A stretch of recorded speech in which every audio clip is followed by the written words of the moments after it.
Tapos maganda na ito. Ayun, pa-birthday present ni Nining Tawad. May nakuha tayo kagabi na Hilux 09 4x2. Yan, actually maraming dents. May mga gas-gas. Yan, so yun ito yung susunod na project natin. But for the meantime, lilinisin muna natin to. Tapos review natin ng konti yung loob. Tapos ito, hindi ko alam kung paano tatanggalin yun mamaya. Anyway,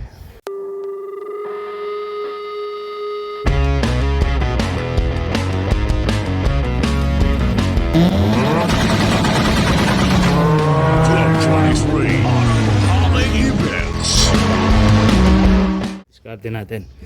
Okay. So ito, in fairness, malinis na may loob. May punit lang dito. Tapos ito, may atirahin natin ng pintura yan para luminis ng todo. Anyway, yung ceiling okay naman. Marumi lang, intact naman, except dito sa punit na to. Kasi ito yan, ang dumi oh. Mamaya, yan yung mga titirahin natin. Yan oh. Yung upuan. In fairness, mabango naman. Okay. So ang gagawin natin, i-car wash muna natin itong labas para malinis na malinis. Okay. Sabon-sabon tayo, paps. Parang hindi nakatikim ng car wash to eh.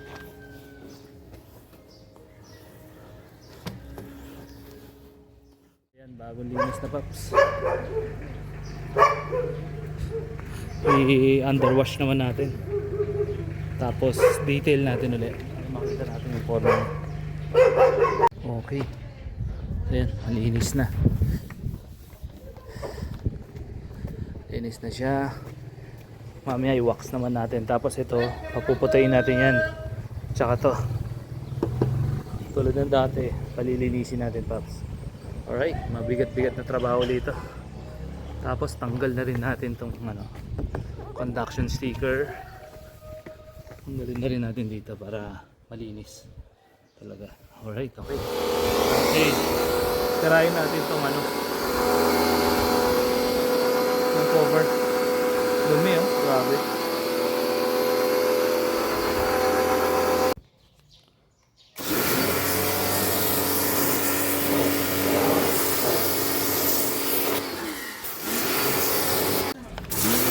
Grabe na dumi, pati oh.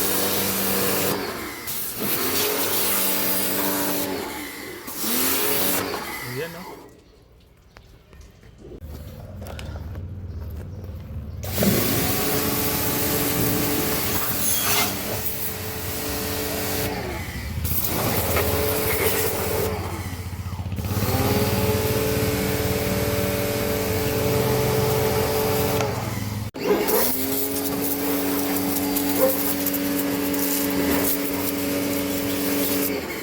Ayan, paps, pinasok na natin tong si Fortuner natin doon. Nilabas natin tong EK kasi i-rehistro ko na para magamit naman araw-araw. Wala, naging garage king na eh. Tapos yung Hilux natin doon, yun ang ating lilinisin ngayong araw na to. Okay.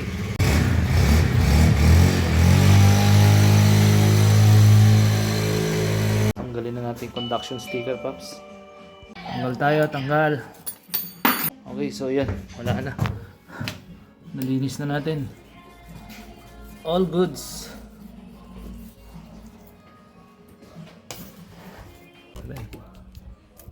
Wala na natin.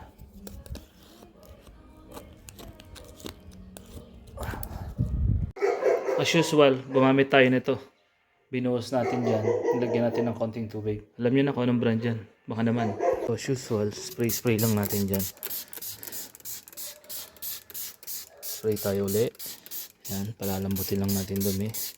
By the way, don't mind this. Yan o. Naipit yan eh. Dala ng, alam mo na, katangahan. Ganyan o.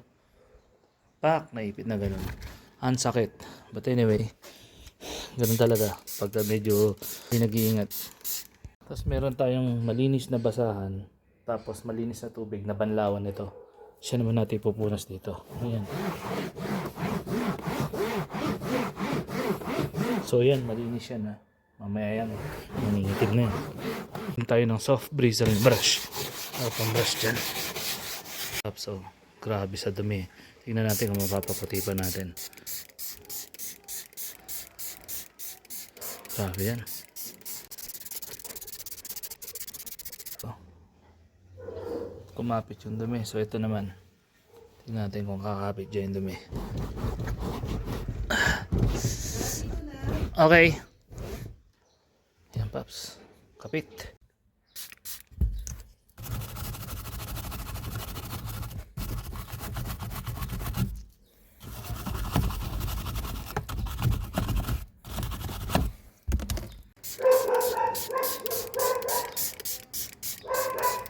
Yan, para lumambot na yung mga dumi.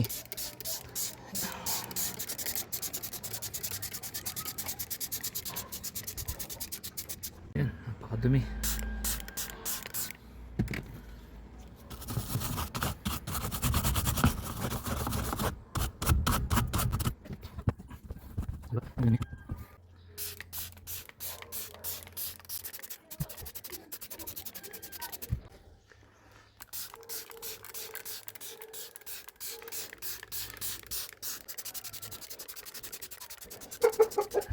So yan na, Paps. Okay, so ito na, Paps, yung kaninang marumi. Yan, medyo maitim pa itsura kasi basa pa eh. So isa pa sigurong apply. May nakikita pa tayo. Then, let's proceed dito na sa ceiling. Medyo marumi ron sa dulo. Kasi yung hangin, pag pumapasok dito sa harapan, diretso dun. Kaya dun marumi sa dulo. Pero linisin na natin lahat yan. Okay. Spray ulit.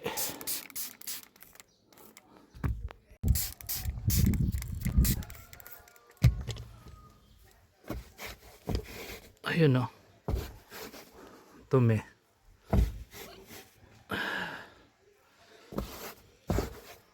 Ayun o, linis agad.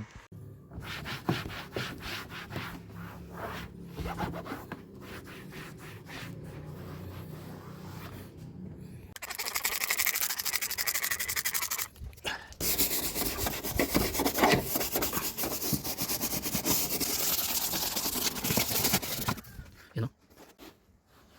Oh, diba? Linis na bigla.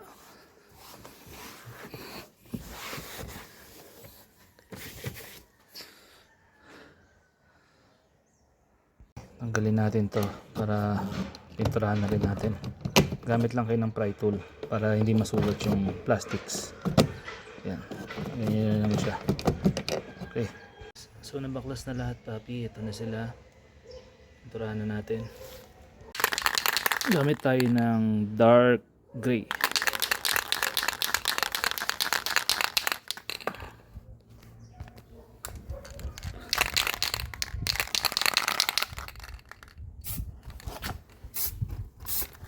Manipis lang muna malayo para kumapit.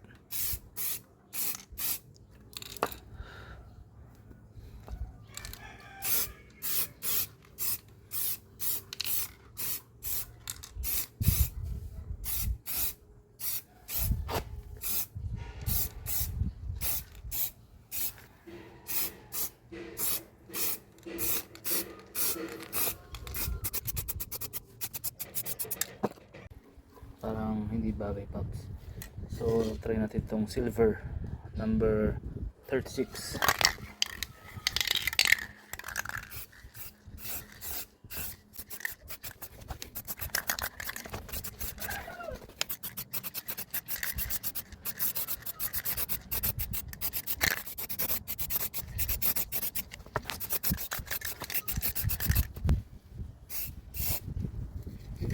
Okay, I think much better.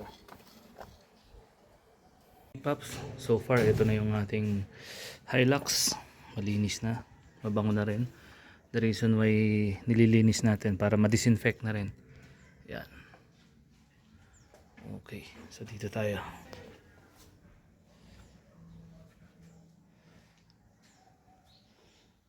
Okay, yan ang interior. Malinis at mabango na din. Pati yung ceiling. Okay, then ito, yan, malinis na rin. Binaklas natin yung power switch niya, yung main switch. Tura na natin na silver. Yan, para malinis tingnan. Okay, so next natin gagawin, ito, lagyan natin ng chemical para yung chrome niya bumalik. Tapos ito, Linisin natin. Dumi kasi oh. Naninilaw. Okay, so tingnan natin kung mapapaputi pa natin. Gamit tayo nitong glass chrome cleaner. Spray lang natin dyan.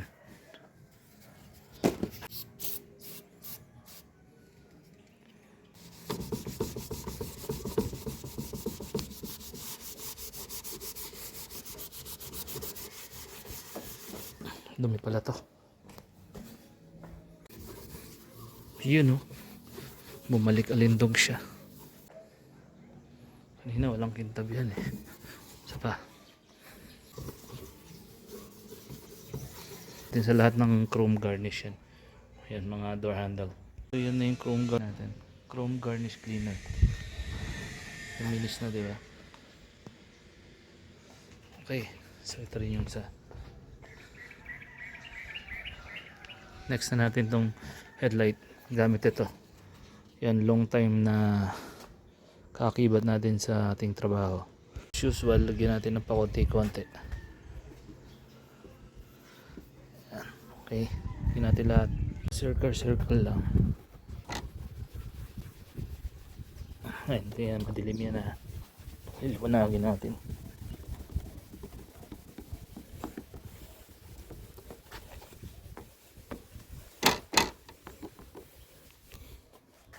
Natin ng malinis na basahan. Okay, so yan na. Ito yung pagkakaiba. Diba? Mas darker to. Hindi makita rito. Ayan. So yan yung hindi pa na-apply yan. Ito yung na-apply yan. Kita mo na kahit pa paano yung loob. So, try natin to. So dito muna tayo sa side na to para makita natin pagkakaiba.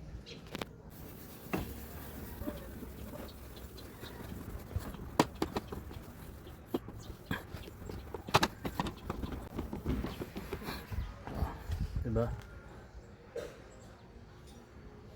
So dito naman. So yan, hindi makita. Ngayon makikita natin mamaya.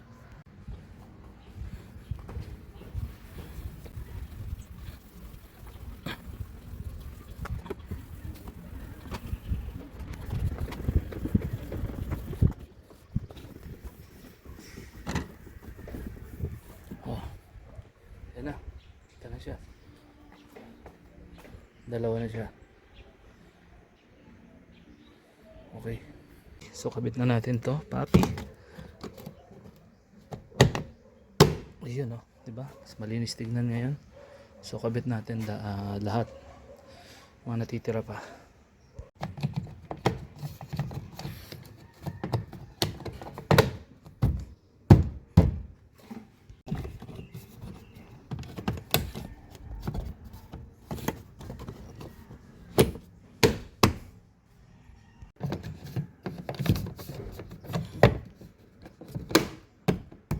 Iyon oh. Okay. So nakabit na lahat. Malinis na. Malinis na rin yung loob. So doon na tayo sa halos tapos na pala eh.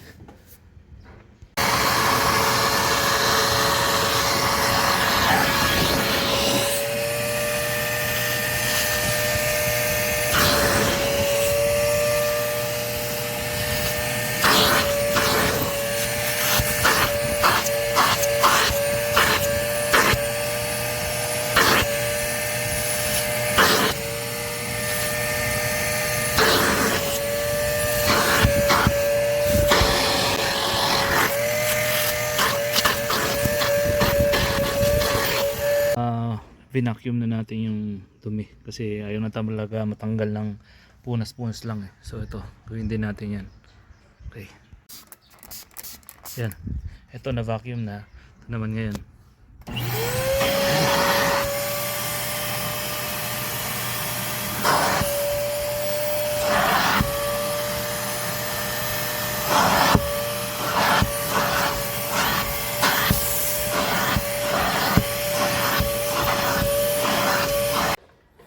Okay, so ito na yung ating Hilux.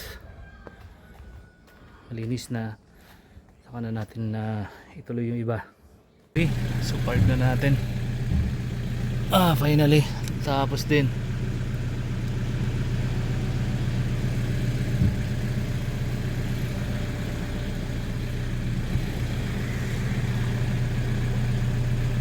So Paps, ito ginarahin na natin tong ating Hilux. So ito na yung pininturahan natin na kanina mapusyaw o faded yung pintura nito. Yan. Ito na rin nilinis natin. Dashboard. Yan. Yung ceiling, malinis na rin. Especially itong mga upuan. Dito kanina may mapa eh. Kaya binacuum na natin yan. Okay. Dito tayo sa likod. Ayan o, linis na Paps. Sa likod. Ayan o, linis na. Okay, mabango na rin yung ating Hilux, papi. Ito ulit yung pininturahan natin sa likod. Luminis tignan. Okay, tayo sa kabila. Ayan o. Medyo kailangan patuyuin na lang at medyo basa yung loob eh. Okay. So, dito tayo.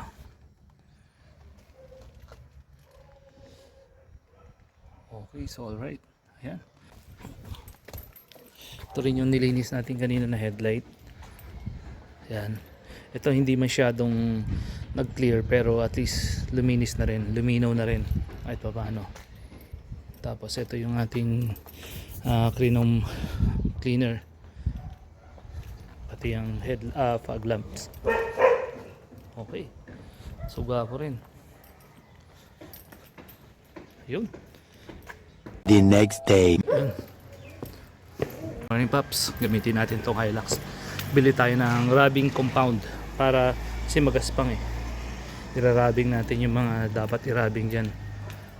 Tapos i-wax natin. Alright. Ito na yung ating Hilux. Malinis na yung loob. Ito na nga pala siya. Ito, plano kong bilan ng bed cover tsaka canopy dyan. So ito na yung loob niya. Linis na. Okay. Ito siya. Alright, super linis na, no? Check natin yung hood, yung makina.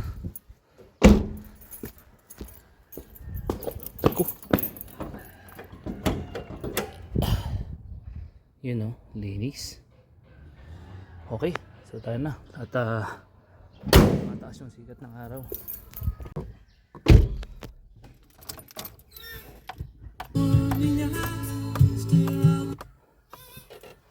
Hintayin natin mawala yung nawala. Yan, yung airbag na yan. 1, 2, 3, 4, mga 5 seconds, 5 to 6 seconds. Okay, then start natin. Yun, no? Tunog macho talaga. Okay. Pinitin lang natin ng kahit na mga 1 minute para mag-circulate lang yung ano, yung oil. Tapos gamitin na natin. In fairness Paps parang mas malambot pa ang tagtag nito kaysa sa Fortuner ko. Although bouncy pa rin, pero yung sa Fortuner ko kasi matigas eh. Ito bouncy na malambot. Yun. Tapos okay naman. Malakas sumatak. Saktong gamitin. Ito na tayo Paps kay Sir John. Parada lang tayo. Bili tayo nito 70 pesos. Pagka yung water base 450 kay Sir John. Traffic na So ito na yung nabili natin. Bounce na tayo. Paps, ready na yung buffing machine natin. Meron tayong mabilis, meron tayong mabagal. Ayan, ito na rin siya. Tapos bumili tayo na to 70 pesos ito. Tapos kerosene. Yun paint thinner. Alright, okay, so umpisa na natin. Sakto lang tong ganitong klaseng panahon. Kasi pag mainit, pangit pagbabuffing na mainit. Sakto lang yan. So ito kasi yung itsura niyan. Yan may mga ganyan. So yun yung mga alisin natin Paps. Tsaka magaspang eh. Dito sa hood, ganun din. Magaspang. So yun yung mga babaklasin natin. So umpisa nga natin sa hood. Gagawin natin. Lagyan natin ng ganyan. Ito muna tayo sa isang side lang.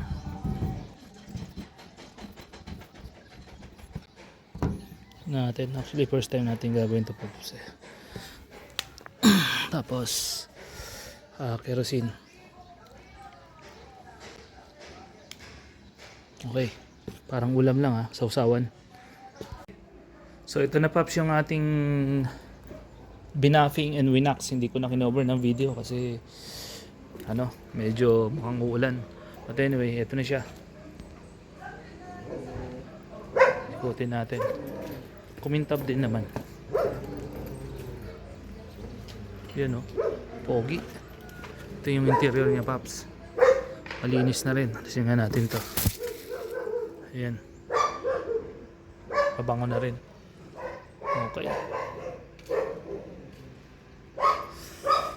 Ayan. So, Papi, may isa tayong gagawin. So, yung seatbelt natin kasi twisted siya. Ayan. Twisted, di ba?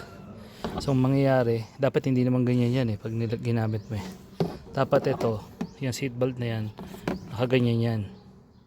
Parang ganun sa iba. Dito. Yan. Pag tinignan mo, nakaganyan talaga yung seatbelt niya. So, ang gagawin natin dyan, ganito. Yan. Mali kasi. Dapat ito, nandito. So, hilahin mo ng sagad. Sagad. Sagad ng sagad dyan.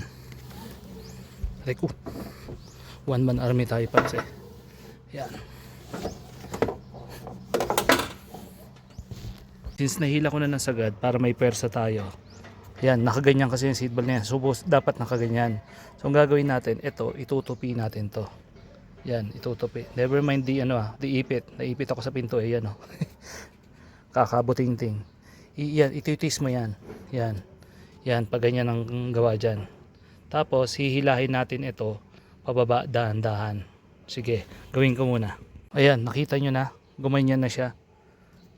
Babalik ta rin natin. Ito, ipapaganyan natin yan. Sige, hila lang. Sorry, sensya na mga paps, one man army tayo. So, dire-diretso mo lang hilahin, tapos itong baba, nakapaganyan. Okay? Sige. Sige, ganyan, para makita natin. Yan, ganyan siya. For some reason kasi, ewan ko ba, pumapalipit to. Igaganyan mo, hilahin mo lang ng todo hanggang dumiretso na yan dyan. Ayan, no. Diretso na. Parang na magic. So, ibalik na natin dahan-dahan. Oha, para lang na magic, no. Ayun, no. Bumalik na. Nakaganon na siya. Okay. Tapos, pwede mo na siyang hilahin pag ganun. For some reason kasi, ewan ko ba bakit pumapalipit yan. But anyway, yun yung solusyon. Hindi mo na kailangan baklasin yan. Baklasin yung mga nandun. Okay? Ngayon, kung gusto mong palipitin uli, gawin mo lang yung ginawa ko. Kung gusto mong magkaroon ng problema uli, yan, palipitin mo dyan, pak, tapos hilahin mo lang din ito. Lulusot na yan. Hilahin mo ito, lulusot na yan. Okay, but anyway, wag na. Yan na yan. Okay. Yun. Okay. So, yun, salamat ulit mga paps sa pagsama sa ating panibagong serye ng paglinis ng ating bagong project truck. Yung Hilux natin na 2009 4x2 manual. Yun. Okay. So, dating gawin, kung may nakapulutan kayo ng diskarte mga paps kung paano maglinis nito at paano pabanguhin uli yung ating mga sasakyan na medyo balik sa dating alindog. So, yun, dating gawin, like, comment, share, and subscribe, and Papi Power. Parang bigla ako napaisip, Paps. Original paint siya, lata ang katawan, pero may mga dents kasi tsaka scratches. So parang hindi ako mapakali, kaya mukhang ipapasok ko na to sa paint shop. So abangan nyo yung susunod nating Hilux serye sa paint shop, and then siguro sali na rin natin ng car show.